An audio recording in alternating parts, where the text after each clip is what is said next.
In this quick video, I'm going to show you how you can use turnitinpremium.com to upload your document and get both the Similarity report and the AI detection report. First, log into the website. If you don't have an account yet, go ahead and create one. After you log in, you'll see your dashboard.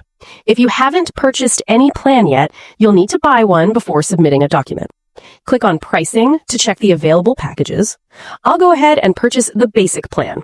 Here, you can pay using USDT on the BSC network, or you can choose Bitcoin, or pretty much any crypto you prefer. Once your payment is completed, your submission limit will be updated instantly. Now let's quickly upload a file and get the reports. You can use either Quick Submit or New Submission. I'll click on New Submission. Here, just upload your file, select No Repository, and hit Submit. Now relax for a few seconds while it processes your document. Soon, you'll see all the details, including similarity percentage and AI score. Just click on the PDF icon for either report to download it. And that's it. Super easy. Enjoy!